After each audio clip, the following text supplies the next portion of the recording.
Welcome to the Gamer Base. This is ConArtist. Today I'll be showing you a game called State of Decay. Went under a lot of people's radars, including mine. I just discovered it recently because a new DLC just came out, so I kind of heard about it, through review sites and stuff. And it's really interesting. I'm surprised it slipped so low under people's radars because it's kind of an excellent game. And I'll just be showing off some of the mechanics and things and features of the game. So this is the home base, and the interesting thing about this game is it seems at first like it's just like a third-person action zombie thing, but really at its heart it's a simulation game, and I'll show you why right here in this menu. Now, this menu shows all the members of the current community that I have, and they're all, I wouldn't say randomized, but this community could be made up of any number of people, which are kind of scattered throughout the world. There's a lot of kind of random seed elements in the game, and it's really interestingly implemented. And let's just go to some random guy here, Alan Gunderson. So it's interesting. Each person has personality traits and attributes and things like that. So it is it has that RPG element in it. But each trait, or not each trait, but sometimes they do. But if you can see here, some of these actually influence different attributes. So if I go here, here's an autocrat, which means he can be overbearing. Now that seems like just a random trait, but really what it does is it can actually decrease community morale because he can get into fights with people in your community and just kind of decrease the group morale, and that kind of affects the game in a negative way. You've got he's eagle-eyed, so his shooting improves at a faster rate.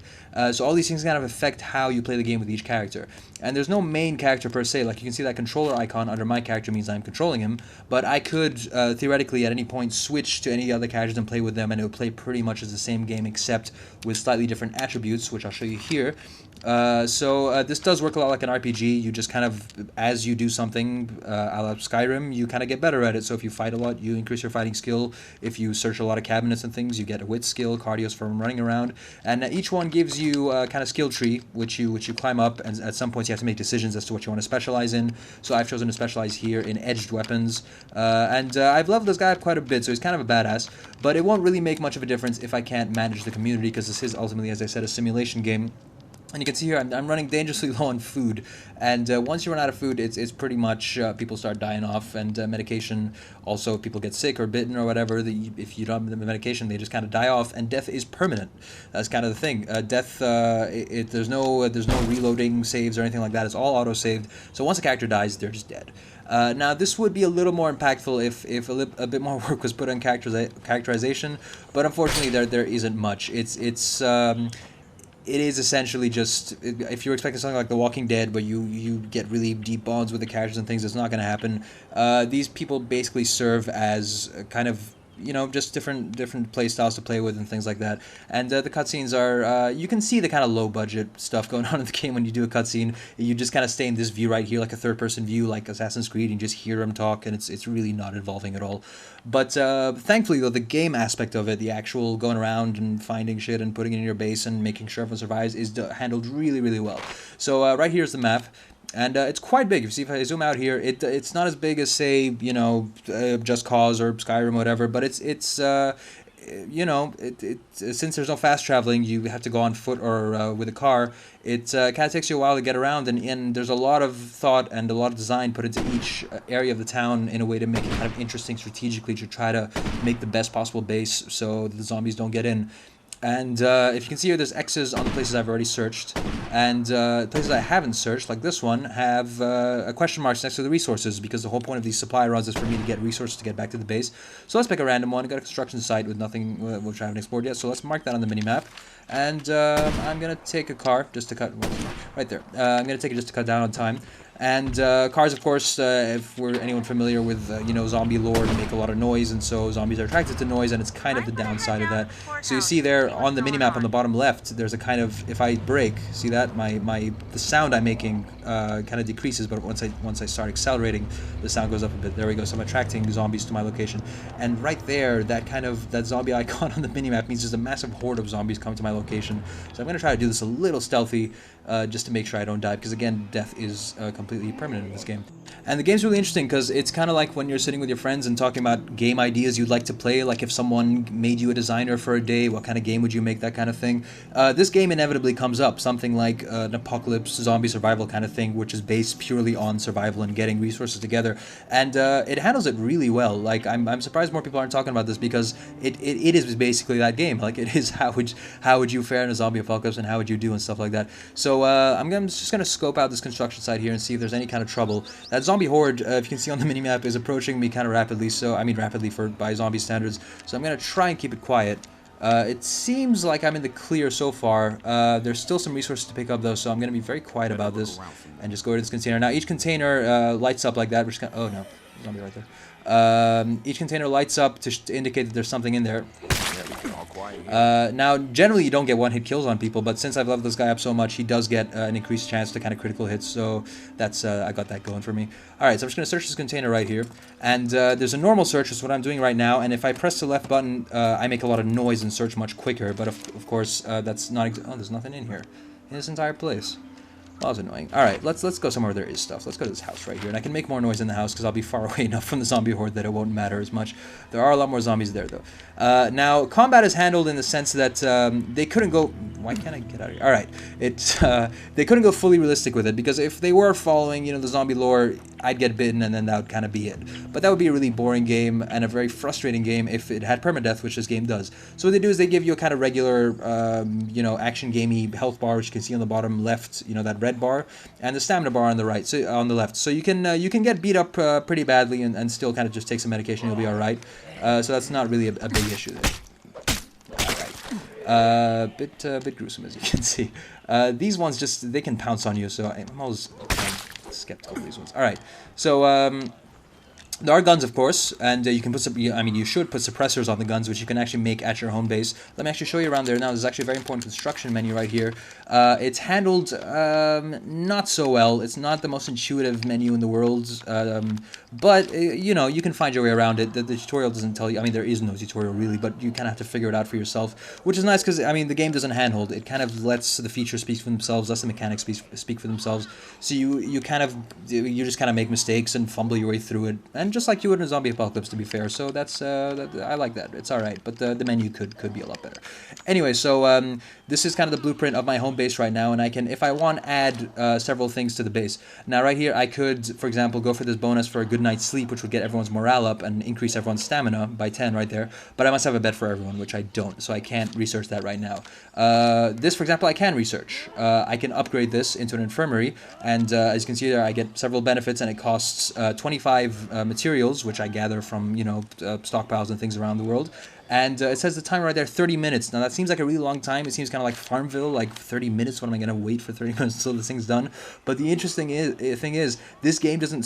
what the hell? All right, those guys just spawned in. Well, I'm glad I got this on film because now you can see that there are a few bugs in the game. It isn't the most polished thing in the world, but, you know, it happens pretty rarely. It's a complete coincidence that this just happened right now. Yes, I was saying, the interesting is that the game doesn't stop when you turn it off. Like, once you log out of this game, the world just kind of keeps going, and your food keeps dwindling, and your medicines keep dwindling, and all that kind of stuff. And if you don't log in for a really long time, there's a chance that people could be dead. Like, you could log back in, and the guy you've been playing with for quite some time is just not there anymore. And that might seem like a weird decision, and a lot of people might be questioning it, but I think it's actually pretty great. Because, as you can see, even when I go into the pause menu, the game doesn't pause. It's taking the Dark Souls thing of, nope, you gotta be immersed. You can't just pause and just leave the game just because you're managing people. So it does have that kind of semi-realistic thing going on. Like, obviously, the being bitten by a zombie and just kind of brushing it off isn't realistic in, you know, in the sense of if zombies existed. But, so it does kind of straddle that line between realism and not wanting to spoil your fun too much. So you might be thinking, okay, so I leave the game world, and how do I know what shit's gone down? Well, right here is a very handy logbook, which tells you literally pretty much every single thing that's happened. If a runner has gone out and gathered something right here, if any kind of active missions you have, if your stockpiles, I can't hold any more medicine, for example, and that's not great because the medicine just kind of spoils. for some reason. It's medicine. I don't understand why. You can just keep it in a cabinet or something. And there's no currency, obviously. I mean, you can't. Money doesn't really mean anything anymore. So the real currency here is influence, which I'll show you once I get back to the base. But essentially, it's how you buy things and convince people to do stuff is with influence, and that's kind of dictated by how much you do for the group. When you go out on supply runs, when you do all that kind of stuff, you just gain additional influence. So I mean, I was trying to go stealthy, but this is screw it. I mean, it's done. Let me show you the guns. All right, so I'm not the gun isn't suppressed, which is kind of really risky if there was any kind of zombie hordes roaming around. There's nothing in this house as well. This rarely happens. That's very weird. All right, let's go to the gas station and I'll get some gas just so I can show you something, because this is 2 locations in a row now where there's been absolutely nothing, and it's very strange. Now I'm very low on food, so this is great because there's a bunch of I'm assuming chips and things since this is a gas station, but whatever. We'll take what we'll get. Now there's 2 ways you can take these resources. Now regular items like the one I just took here, this snack which gives me a temporary boost, they're kind of more personal use items, but there's also these items which kind of benefit the group as a whole. So I can take one in my rucksack, put it on my back, there we go. And for the other one, why don't I phone back to base? You see there, it costs influence, 10 influence to call for scavengers, and I call back home and tell them, hey, send someone over here to kind of pick up the extra shit that I can't pick up because I'm just one dude. Essentially, camp followers and people that are in your entourage are kind of there to relieve the stress off of you, because you can't do everything yourself. This is ultimately a simulation game again. No matter how much of a badass you are, no matter how much you level up your skills, you alone, just as a lone character, won't be able to do that much without the support of the group. And there's a nice message in there somewhere, whatever. But ultimately, what it means from a... Oh, god damn it, they're everywhere. What that means from a gameplay standpoint is... There we go. Is that you need to manage your resources. If you don't manage your resources, if your food runs out, if your medicine runs out, it doesn't matter how much you've leveled up your character. Everyone's going to die eventually because they need food and they need places to sleep. So it does strike up kind of a nice balance between, the action game side, which is what you just saw here, which is just going around and doing all the fun stuff and killing zombies and all that. And also, the more responsible adult side of things of, oh, look, I only have 1 food and I'm going to have -11 tomorrow, and that's not good at all, and I need to take care of that. And so that's why you go on these runs and you kind of try to manage things a little bit and make sure everyone's okay. Sending runners, I think that's a great feature. Sending runners in from your camp to actually come in and do the work for you is cool. It kind of gives that sense that the community's kind of working together to get their shit together and get all the resources they need. The events are kind of procedurally generated, so again, if someone goes out on a run, or if a zombie manages to bite someone, for some reason, it does kind of change the course of the game a little bit. I mean, not in a huge kind of The Witcher 2, the entire world just kind of goes to hell and there's 2 completely different games you're playing. What it does is it just kind of changes each mission. So if I look at my minimap now, there's way too many zombies around me right now. I need to get home. All right.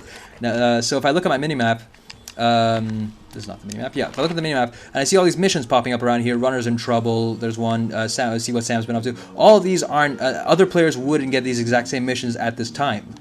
This is just kind of generated because of the world I've created, because of the actions I've taken as a player. It's kind of affected the way the game works, and that's really interesting, and it's executed pretty well for the most part, but a lot of times you get kind of repeated generic stuff happening where people just say the same lines of dialogue over again the next time you do the mission, and it just does kind of take away from the realism of the game.